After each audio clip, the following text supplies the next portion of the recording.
Je me souviens du couteau qui s'enfonce dans mon ventre comme si c'était hier, froid, précis, impitoyable.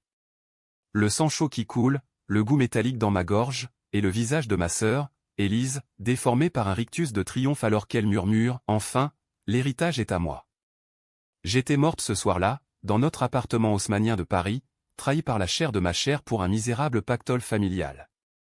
Mais le destin, ce farceur cruel, m'a renvoyé en arrière, dans mon corps d'avant la chute, avec le poids de cette agonie gravée dans chaque cellule. Et maintenant, Élise, tu vas payer non pas avec ta vie, mais avec tout ce qui te rend humaine. Paris, cette ville de lumière et d'ombre, s'étalait sous mes yeux lorsque je me réveillais en sursaut dans mon lit, le cœur battant la chamade. C'était le matin du 15 juin 2024, 3 mois avant ma mort. L'air embaumait le café fraîchement moulu et les croissants chauds de la boulangerie en bas de la rue de Rivoli.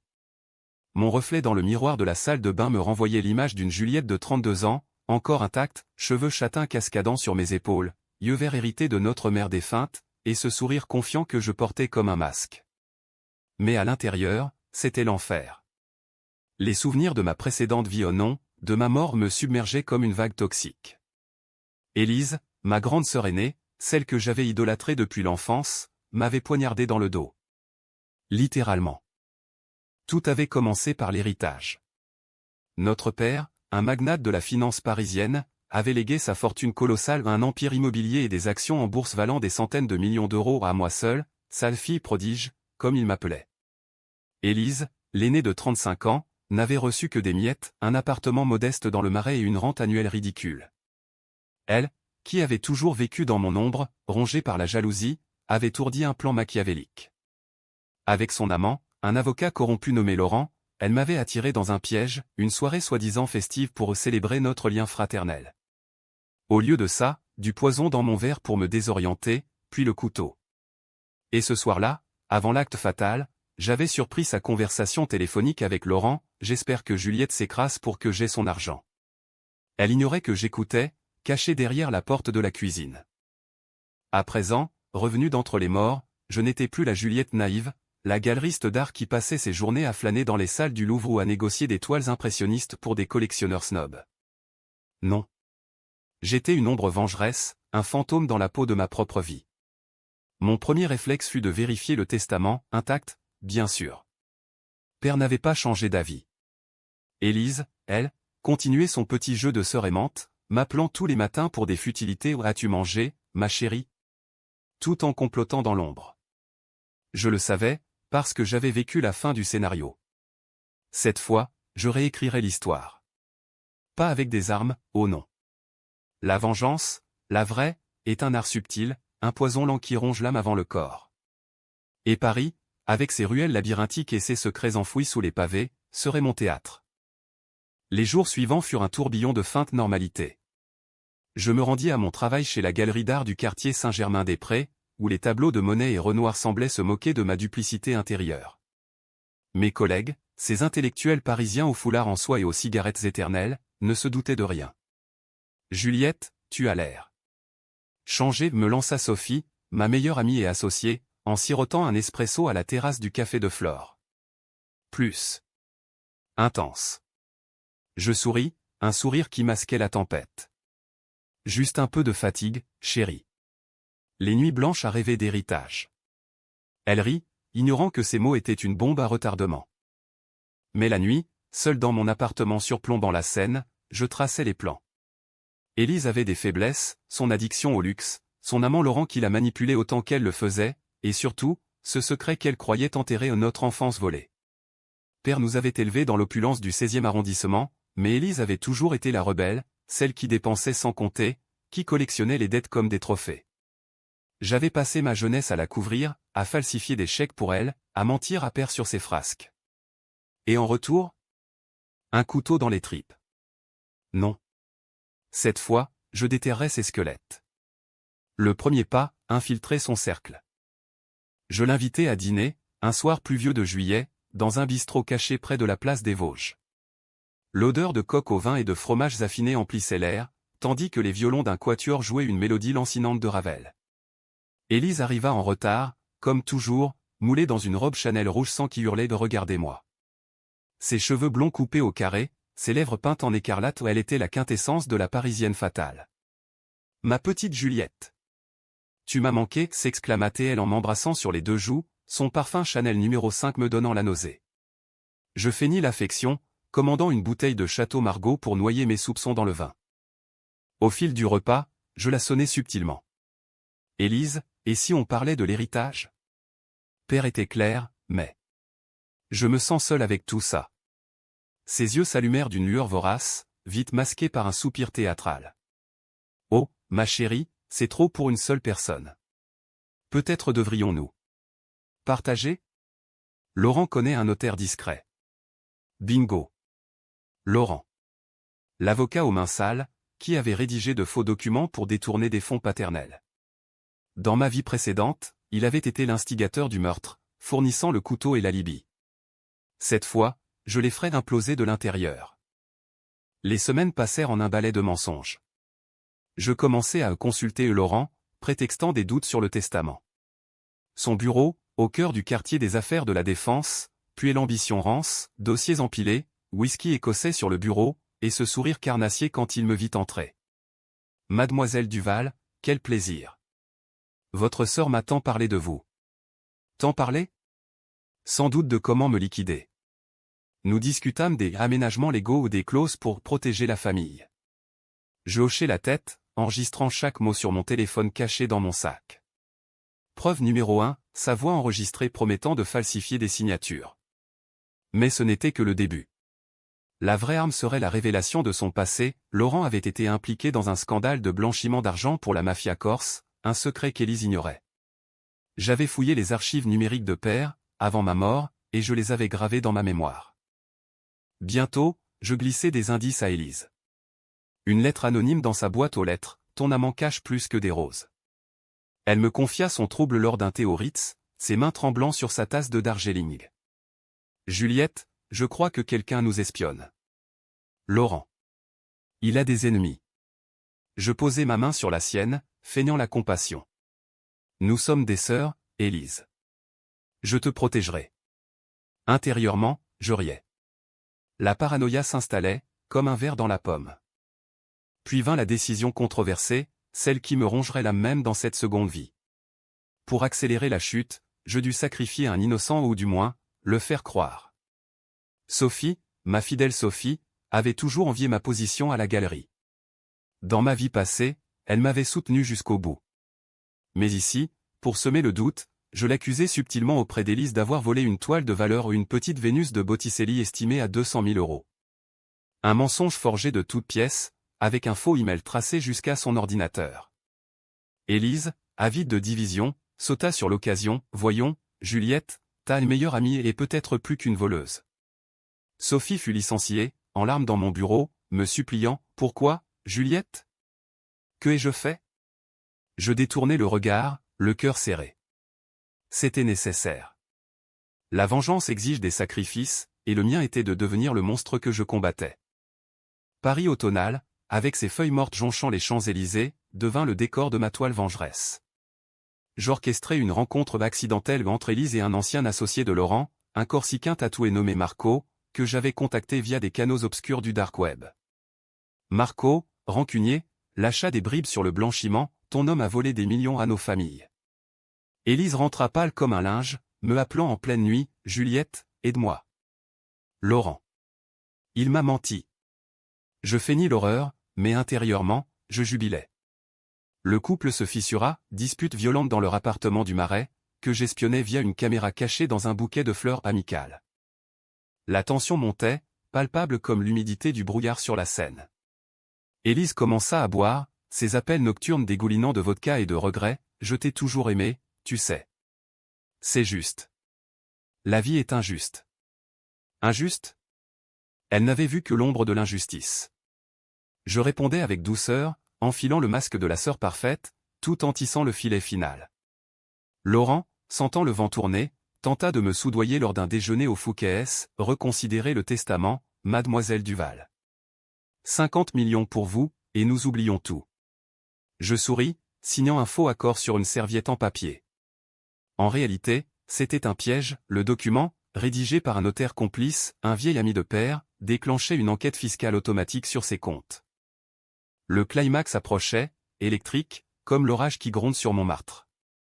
Le 15 septembre, exactement un mois avant ma date fatidique, je les invitais tous les deux à une soirée de réconciliation dans notre ancienne maison familiale, un hôtel particulier du 7e arrondissement.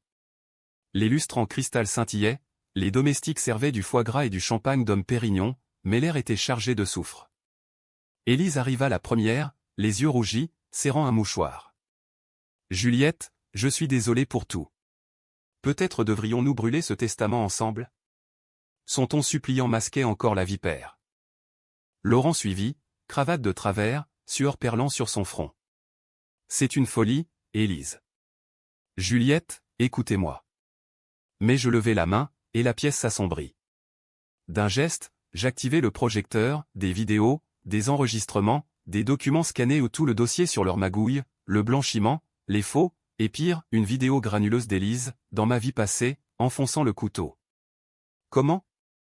J'avais récupéré les souvenirs via un flashback hallucinatoire de ma résurrection, ou peut-être un hack dans les caméras de sécurité qu'il croyait effacer. Regardez, dis-je d'une voix glaciale. Ceci est votre fin. Élise hurla, se jetant à mes pieds, non. C'était un accident. Tu étais censé juste dormir. Laurent tenta de fuir, mais les portes étaient verrouillées à un petit tour de mes serruriers. La police, alertée par un appel anonyme, le mien, débarqua en trombe, sirène hurlant dans la nuit parisienne. Accusations fusèrent, meurtre prémédité, fraude, blanchiment. Élise, menottée, me fixa d'un regard brisé, comment ? Comment as-tu su ? Je m'approchai, murmurant à son oreille, parce que j'ai vécu ça, sœur. Et cette fois, c'est toi qui tombes. Mais le twist, ce coup de poignard final que même le destin n'avait pas prévu, vint dans la cellule d'Élise, 2 jours plus tard. Un avocat me contacta, votre sœur affirme que vous êtes impliqué. Elle a des preuves des emails que vous avez falsifiés pour piéger Laurent. Mon cœur s'arrêta. Dans ma frénésie vengeresse, j'avais commis l'erreur fatale, pour couvrir Sophie, j'avais utilisé un compte anonyme qui menait à moi. Élise, rusée jusqu'au bout, avait contre-attaqué depuis sa geôle, retournant mes mensonges contre moi. L'enquête se referma sur nous deux, complicité dans la fraude, et pire, suspicion de chantage. Le procès fut un cirque médiatique, éclaboussant les tabloïds parisiens, les sœurs Duval, du sang et de l'argent. Je témoignai, la voix tremblante, mais les jurés virent la manipulatrice en moi. Condamné à 10 ans pour complicité, je fus traîné hors du tribunal sous les flashs, Élise ricanant depuis sa cage dorée d'une peine moindre. Dans ma cellule, sous les toits de la prison de Fleury-Mérogis, je compris l'ironie cruelle, la vengeance m'avait consumé. J'avais gagné l'héritage, mais perdu mon âme. Et tandis que Paris continuait de briller au loin, je me demandais si cette résurrection n'était pas la plus grande trahison de toutes celles que je m'étais infligée à moi-même. Pourtant, dans l'ombre de ces barreaux, une étincelle persista. Sophie revint, fidèle, me jurant loyauté. Tu as payé pour tes erreurs, Juliette. Et maintenant ? Et maintenant ? Peut-être une nouvelle vie, forgée dans les cendres. Car à Paris, même les damnés renaissent. La prison de Fleury-Mérogis n'est pas un lieu pour les âmes délicates. Ces couloirs humides, imprégnés d'une odeur de désinfectant bon marché et de désespoir rance, résonnent des échos de femmes brisées ou des mères volées à leurs enfants, des amantes devenues criminelles par amour tordu. Moi, Juliette Duval, ex-galeriste des Beaux-Arts, ex-héritière maudite, j'y atterris comme une étoile filante dans un égout. 10 ans. 10 ans pour avoir osé défier le sort, pour avoir cru que la vengeance pouvait être propre. Mais au fond de moi, la flamme n'était pas éteinte, elle couvait, attendant son heure. Car cette seconde chance, cette résurrection absurde m'avait appris une leçon, la vraie punition n'est pas la chaîne, mais le regret. Et Élise, oh, ma chère Élise, elle regretterait tout. Les premiers mois furent un brouillard de routine oppressante, levé à 6 heures, corvée en cuisine où je hachais des oignons jusqu'à ce que mes mains saignent, et ces nuits interminables où les souvenirs me hantaient comme des spectres. Je revivais ma mort en boucle, le poison dans le champagne, âcre sur ma langue, la pièce qui tournoyait, et Élise penchée sur moi, son visage un masque de fausse tendresse avant que le couteau ne frappe. Dors, petite sœur. Tout ira bien. Mensonge. Mais le plus douloureux n'était pas la lame, c'était la trahison racinaire, celle qui s'enracinait dans notre enfance parisienne, sous les plafonds hauts de notre hôtel particulier. Flashback, nous avions 8 et 5 ans, Élise et moi, jouant dans le jardin secret du 7e, où les rosiers de maman grimpaient comme des veines rouges sur les murs de pierre. Père, absent la plupart du temps à la bourse, nous laissait à la garde d'une nounou sévère. Élise était déjà la reine, blonde, charismatique, commandant les jeux avec une autorité de petite tyranne. Moi, la suiveuse, celle qui ramassait les miettes de son affection. Un jour, elle vola une bague en diamant de maman, un souvenir de famille, valant une fortune.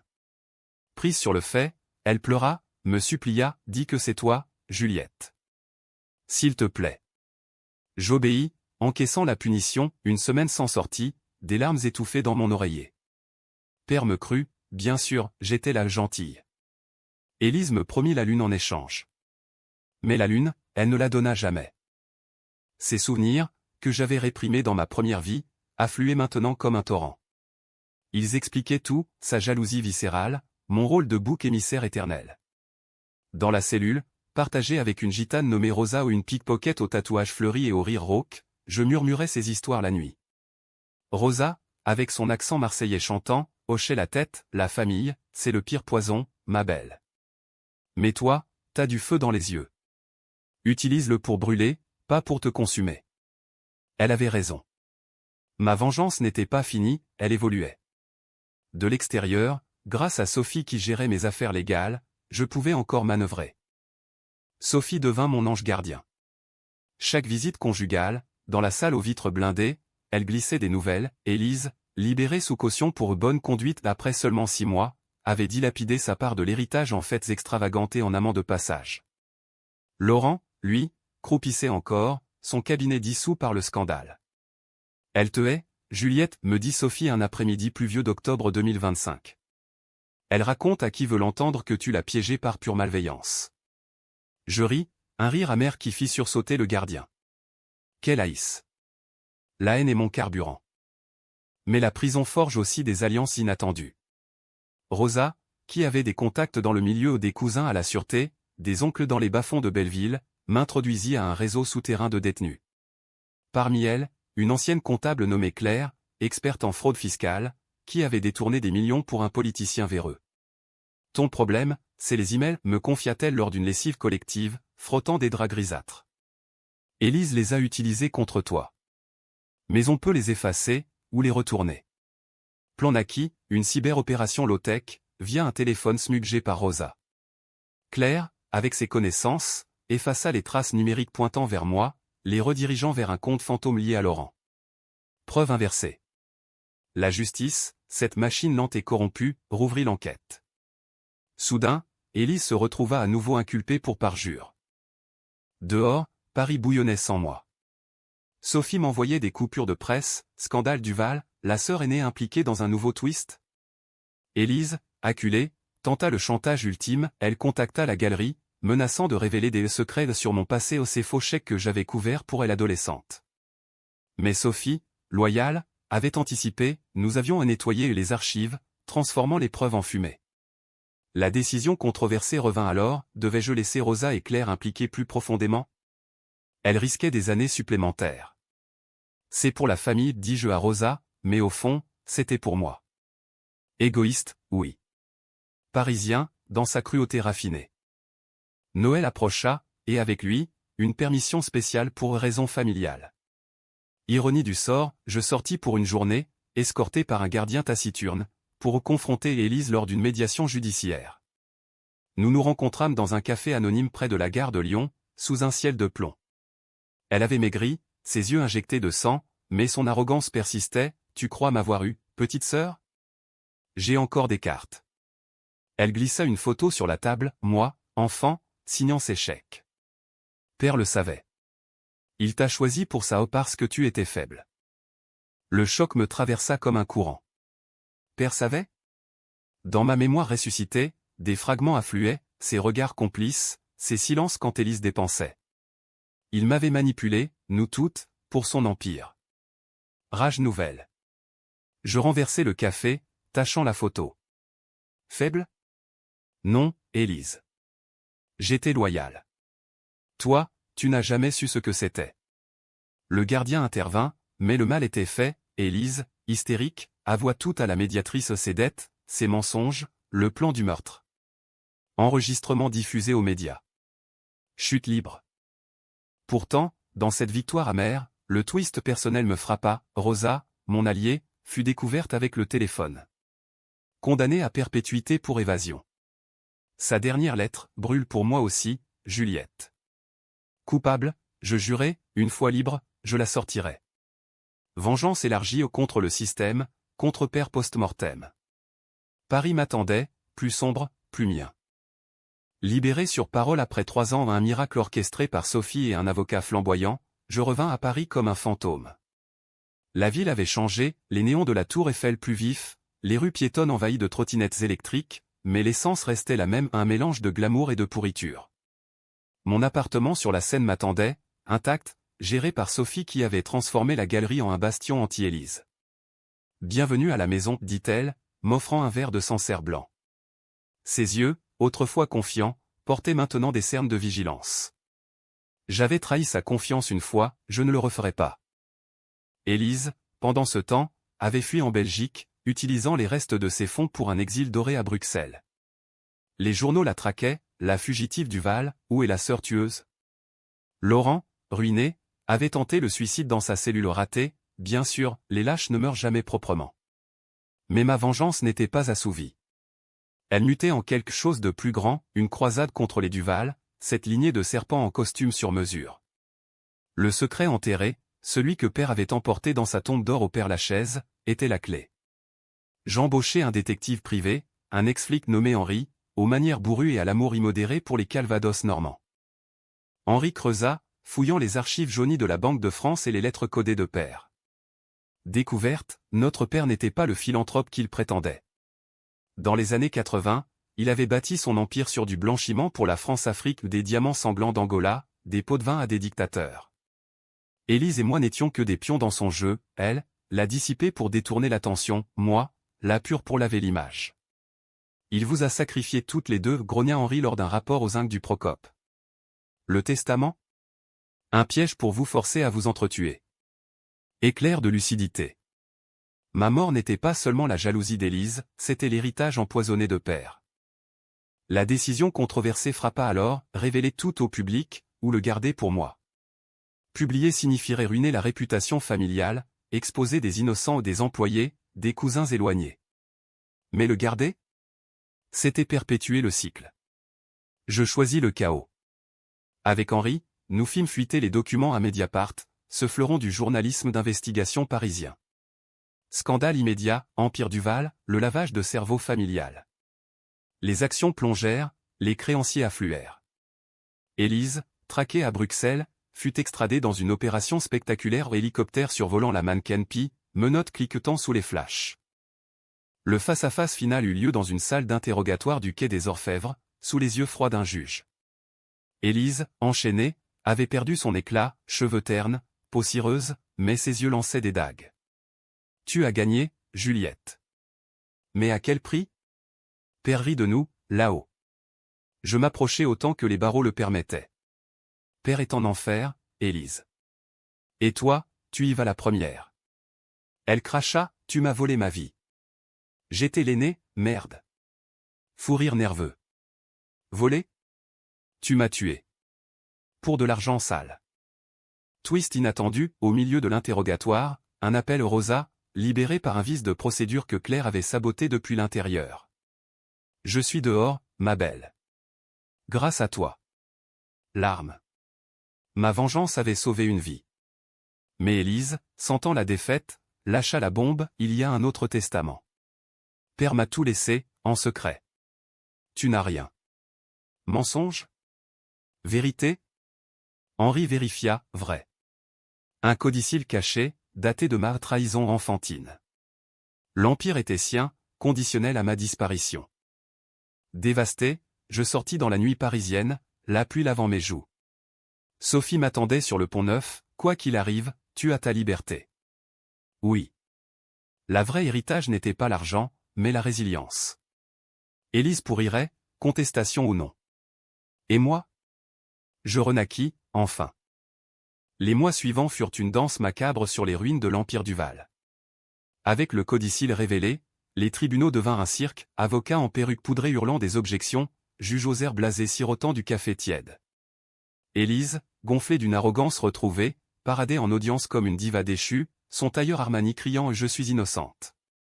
Mais les preuves s'accumulaient, mes enregistrements, les fuites de Mediapart, et maintenant, les témoignages de anciens employés de père des secrétaires terrorisés par ses colères, des comptables forcés à falsifier. Monsieur Duval nous a dit, les filles se déchireront pour ça. C'est le plan, jura une vieille dame aux lunettes épaisses. Plan. Oui, il nous avait programmé pour l'autodestruction. Je m'installai provisoirement chez Sophie, dans son loft du canal Saint-Martin, entouré de toiles inachevées et de l'odeur apaisante de la peinture à l'huile. La galerie tournait au ralenti, les collectionneurs fuyaient le scandale comme la peste. Repose-toi, Juliette, insistait Sophie, me servant des tisanes à la verveine. Mais le repos était un luxe pour les vivants. Moi, j'étais encore ce fantôme, hanté par les lessives de ma résurrection. Et si j'avais laissé Élise tranquille? Et si la vengeance n'avait été qu'un mirage de mon agonie? Henri, mon détective fidèle, apporta la prochaine pièce du puzzle, une boîte de lettres, exhumée du caveau familial. Écrites par maman avant son accident aux chutes dans les escaliers, officiellement, elles accusaient père de violence. Il brise Élise pour la rendre forte, et toi pour te garder soumise, gribouillait-elle d'une main tremblante. Mort suspecte. Nouveau fil à tirer. Avec Rosa, désormais libre et logée dans un petit appartement de Belleville grâce à mes fonds restants, nous formâmes un trio improbable, l'ex-galeriste, la pickpocket, la comptable. Claire rejoignit plus tard, sortie sous caution. Les sœurs du chaos, plaisanta Rosa, nous toastant avec du pastis volé. Notre coup d'éclat, une opération d'infiltration. Élise, en liberté conditionnelle, squattait un hôtel miteux près de Bastille, ses fonds gelés. Nous la piégeâmes avec un faux rendez-vous à un investisseur belge intéressé par le codicille. Rosa, déguisée en homme d'affaires bedonnant, la rencontra dans le hall feutré. Madame Duval, j'ai 50 millions pour vous. Mais d'abord, signez ceci. Contrat piégé, aveu écrit de complicité au meurtre, camouflé en clause financière. Élise mordit, plume en main, yeux brillants de cupide. Enfin, s'exclama-t-elle. Aveu scellé. Mais la décision la plus controversée vint là, diffuser l'aveu publiquement, ou le garder pour un chantage privé? Publier briserait Élise définitivement, mais exposerait Rosa à des risques. Ses cousins corses n'aimaient pas les balances. Je choisis le privé, d'abord. Une nuit, nous la confrontâmes dans sa chambre d'hôtel, porte défoncée, lumière tamisée. Élise hurla en nous voyant, toi. Et tes chiennes. Rosa la plaqua, Claire enregistra. Signe la renonciation au codicille, ou sa part aux flics. Larmes, supplications, je suis ta sœur, Juliette. Souviens-toi des Noëls au chalet de Megève. Souvenir doux amer, traîneau dans la neige, rire autour du feu. C'était avant que tu ne me tues, répondis-je, voix d'acier. Elle signa, main tremblante. Victoire. Mais le twist, au matin, l'hôtel fut perquisitionné. Quelqu'un avait appelé Laurent, depuis sa cellule, averti par un gardien corrompu. Fouille, l'aveu disparu, volé dans la cohue. Élise, feignant l'innocence, contre-attaqua, elles m'ont agressé. Nouvelle inculpation pour moi, extorsion. Cycle infernal. Pourtant, dans cette spirale, une lueur, les lettres de maman menèrent à une enquête sur la mort de nos parents. Preuve, analyse ADN sur des échantillons exhumés montrant des traces de sédatifs. Père, meurtrier. Son empire s'effondra, vendu aux enchères. L'argent? Au charity, pour les victimes de fraude familiale. Ironie poétique. Paris hivernal, avec ses guirlandes sur les boulevards, me vit renaître. Élise, brisée, demanda grâce, une lettre, pardonne-moi. Je n'étais qu'une ombre de lui. Peut-être. La vengeance achevée, je choisis. La pitié? Non. La justice. Le printemps 2026 fleurit sur Paris comme une promesse tardive, les cerisiers du Luxembourg en bourgeon rose contrastant avec les cicatrices de mon âme. L'enquête sur père rouvrit des plaies collectives, familles ruinées par ses escroqueries, veuves oubliées dans les banlieues grises. Moi, Juliette, je devins une figure improbable, pas une victime, mais une survivante testimoniale. Invité à des débats télévisés sur France 2, je parlais de la trahison familiale avec une éloquence forgée dans la douleur. La vengeance n'est pas un droit, c'est une chaîne, dit je à une audience captivée. Élise regardait depuis sa cellule, où le codicille invalidé l'avait laissé sans rien. Rosa et Claire ouvrirent un petit café à Belleville, les ombres libres, un havre pour ex-détenus. J'y investis mes derniers fonds, servant des espressos forts et écoutant des histoires brisées. Sophie épousa un sculpteur rencontré à la galerie relancée, leur bonheur, simple, me rappelait ce que j'avais failli perdre. Henri, lui, prit sa retraite, s'installant en Normandie avec une bouteille perpétuelle de Calvados. Mais le vrai twist, le clou dans le cercueil de ma rage, survint lors d'une visite à Élise à Fleury-Mérogis. Ironie, le même enfer qu'elle m'avait infligé. Elle avait changé, cheveux grisonnants, corps voûté par les ans et les regrets. Juliette, murmura-t-elle à travers la vitre, j'ai lu tes lettres de maman. Il nous a toutes les deux tués, à sa façon. Aveu. Pas d'excuses, juste vérité nue. Pourquoi le meurtre, demandai-je, voix brisée. La peur. De te perdre, de n'être rien sans l'argent. Larmes communes, pour la première fois sincère. Je plaidais pour sa libération conditionnelle, un acte controversé qui fit scandale, la victime pardonne la tueuse. Titre hurlant. Mais pardonner n'était pas oublié, c'était trancher la chaîne. Élise sortit, assignée à résidence dans un studio modeste de Pantin. Elle travailla comme aide-soignante, touchant le karma. Nous ne nous revîmes pas souvent à un café distant, des silences lourds. Merci, dit-elle une fois. Pour m'avoir forcé à vivre. Ma résurrection s'acheva là, pas en triomphe, mais en paix fragile. La galerie prospéra avec des expositions sur l'art de la résilience, toiles de femmes brisées recomposées. Paris, ma ville l'âme, m'avait tailladé, mais aussi poli. Pérez Spectre s'effaça, Élise devint une ombre, pas une ennemie. Et moi?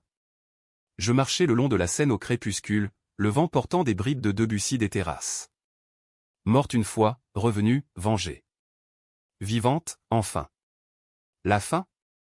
Non, un nouveau chapitre. Car dans cette ville d'éternel retour, rien n'est jamais vraiment clos.